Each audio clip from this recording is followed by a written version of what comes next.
We didn't have attachment styles, we had commitment. You picked a person and you stayed, without question. Yeah, you also had a 60% divorce rate. Some just could not stay. Some still tried, Zara. They knew it was the right thing to do. Actually, you're both right, and that's the problem. Love. Every generation has chased it, broken it, written songs about it, and convinced themselves they were the ones who finally understood it. Today, we find out if anyone actually did. I'm Esther. That's Bill, the man who thinks feelings were invented sometime in the 1990s as a marketing strategy. I have feelings. I just don't perform them for an audience. And that's Zara, who has stronger opinions about your attachment style than you do. And I will read yours in the comments, bud. Don't think I won't. Here's what we're covering today. Why love matters. The reason it has driven humans absolutely insane across every generation in recorded history. How relationships have evolved. What we got right, what we got catastrophically wrong, and whether we can course correct. And finally, marriage. Does it still have a place in this world? Or is it an institution whose lease has finally expired? The lease metaphor is going to bother me all episode. We are in sync on that one, Boomer. 3 generations. One very old question. Let's go. Let me tell you something.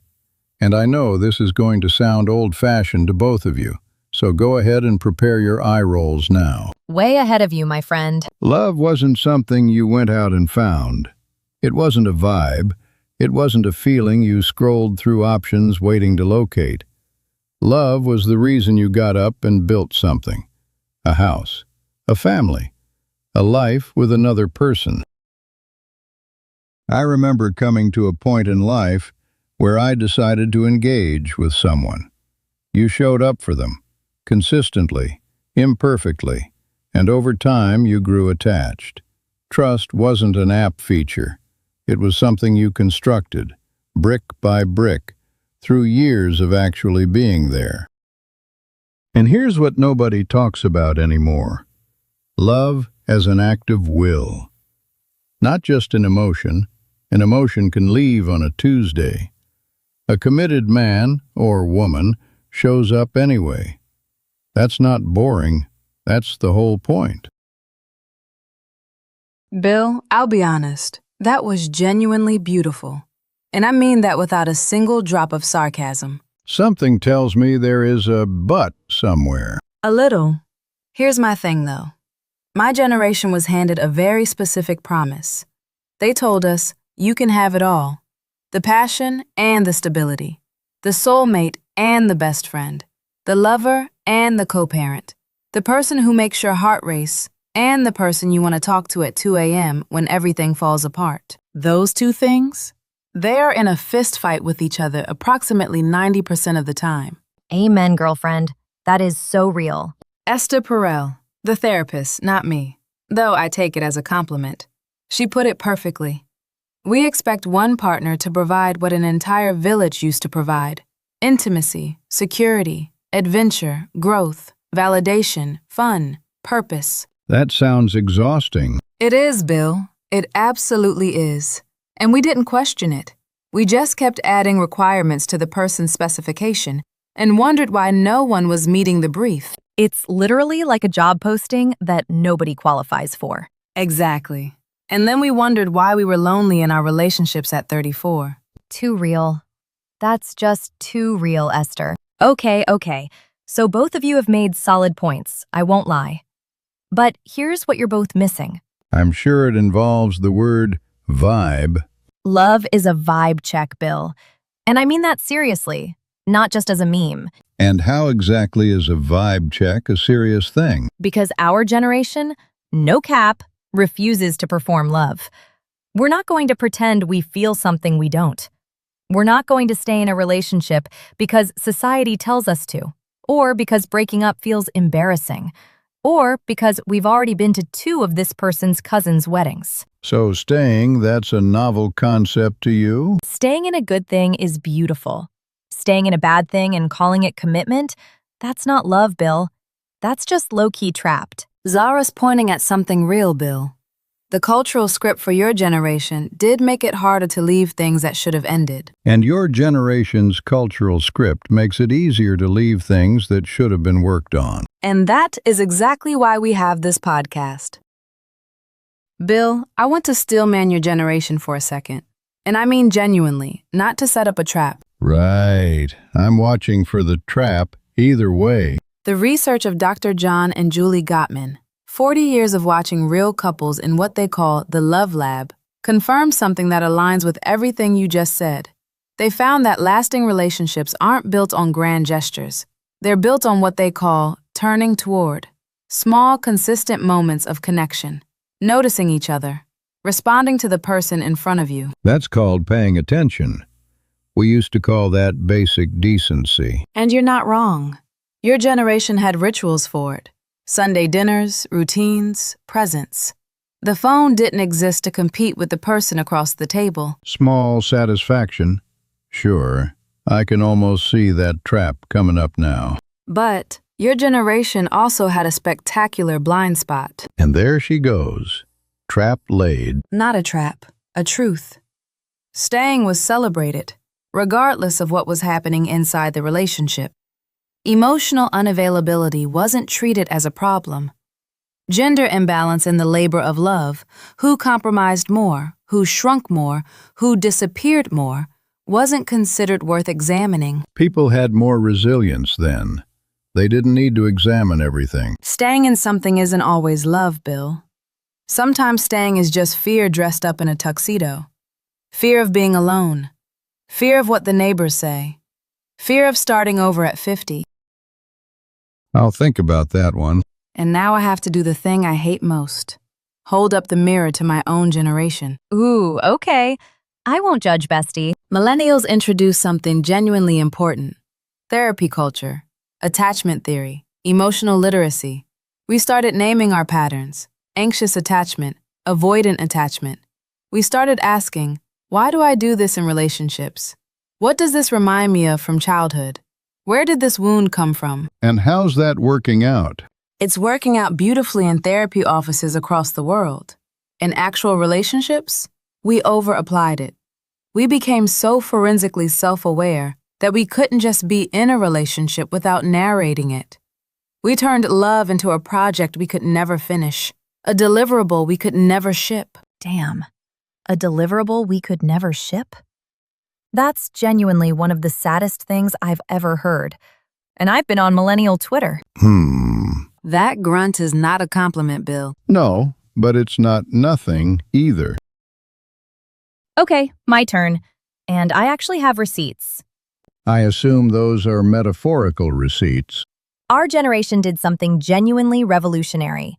We named the patterns. Before us, do you know what gaslighting was called?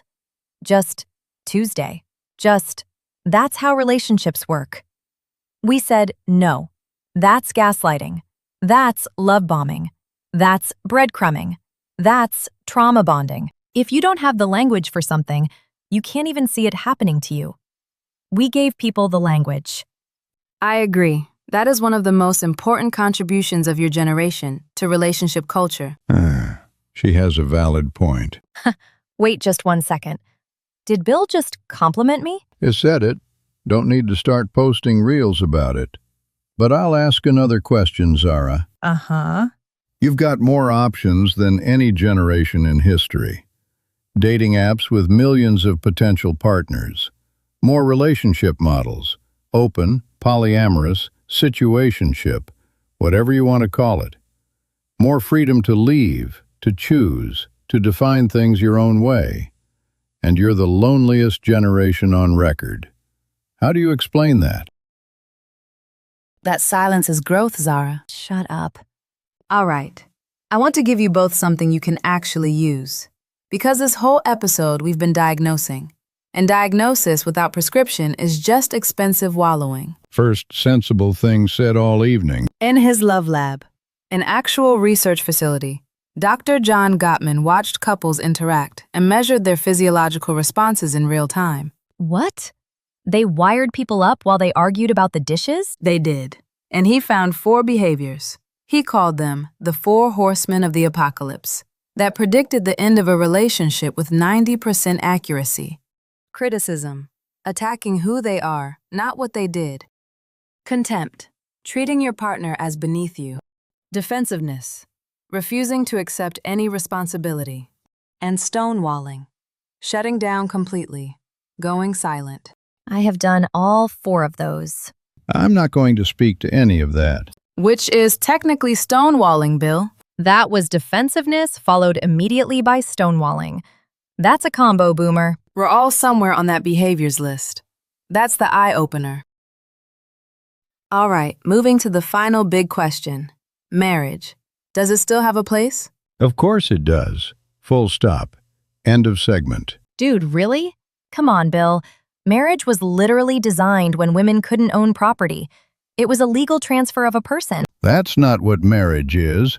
That's what it was, historically. And a lot of things were different historically. The alternative you're proposing, which appears to be just not committing to anyone, ever.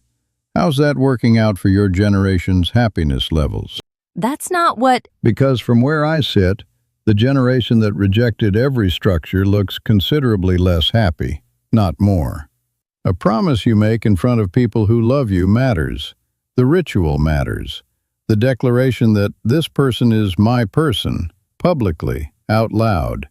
That means something. You're both touching the real thing. Here's what the research says. Committed partnership, whatever form it takes, remains one of the strongest predictors of life satisfaction, longevity, and mental health. The ceremony is less critical than the intention. What Esther Perel argues is that we've asked marriage to do too much. We want a spouse who is simultaneously our romantic partner, our best friend, our financial co-pilot, our therapist, our adventure companion, our co-parent, and our spiritual anchor. No human being was built for that job description.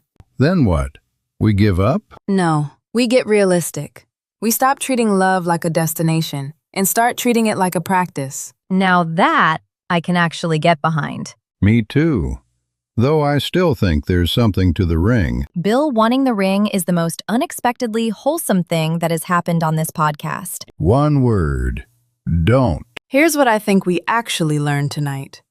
Boomers built walls and called it stability. Some of those walls protected something real. Commitment, presence, daily choice. Some of those walls just kept people in the dark. That's fair. Millennials built therapy rooms and called it growth. Some of that growth was revolutionary. We named patterns that had been invisible for generations. Some of it was analysis paralysis dressed up as self-awareness. Fine. Also fair. And Gen Z built boundaries and called it self-respect. And honestly, a lot of it is self-respect. But a boundary that protects you from everything also protects you from the very vulnerability that love requires. We didn't break love. We just gave it an impossible job description. And then we're surprised when it burned out. I didn't write that, but I wish I had. Same, Bill.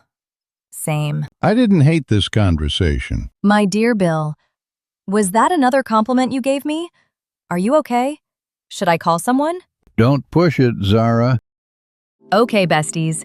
We just dismantled years of relationship norms in one episode, which is honestly very on brand for us. Our hope is that you took something away from all this. Right on. Drop a comment telling us which generation you think broke love the most. We will argue about your answers in character on the community tab. No cap. We're generated. 3 generations, 0 humans. See you Friday.